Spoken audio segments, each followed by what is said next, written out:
Pada suatu malam yang tenang, Rasulullah duduk seorang diri, merenung tentang keadaan umatnya kelak setelah beliau wafat. Dalam kesendirian itu, datanglah malaikat Jibril alaihissalam, menyampaikan wahyu dari Allah Ta'ala.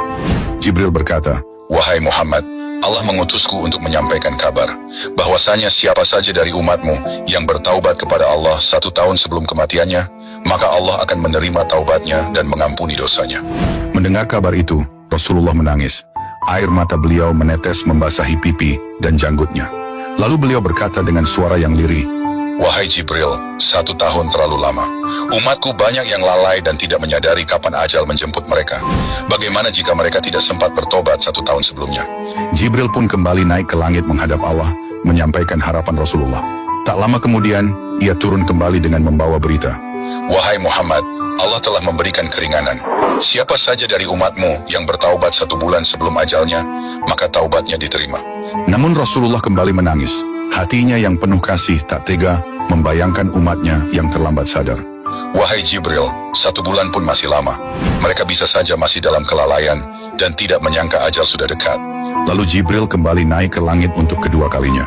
Dan ia turun kembali dengan membawa kabar dari Tuhan semesta alam. "Wahai Rasulullah, Allah yang Maha Penyayang berfirman, siapa yang bertaubat 1 hari sebelum ajalnya, maka aku akan menerima taubatnya dan mengampuninya." Namun Rasulullah masih belum tenang.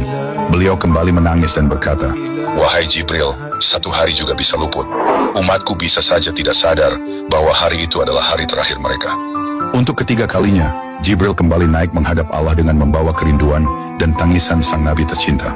Beberapa saat kemudian, Jibril turun lagi dan menyampaikan kabar agung. "Wahai Muhammad, inilah jawaban dari Tuhanmu. Allah berfirman, barang siapa yang bertaubat walau 1 saat sebelum nyawanya sampai di kerongkongan, maka aku akan menerima taubatnya dan mengampuni dosanya." Mendengar firman itu, Rasulullah pun tersungkur sujud. Tangisnya pecah dan air matanya mengalir deras. Dengan penuh haru beliau berkata, "Itu sudah cukup, itu sudah cukup. Segala puji bagi Allah yang Maha Pengasih lagi Maha Penyayang."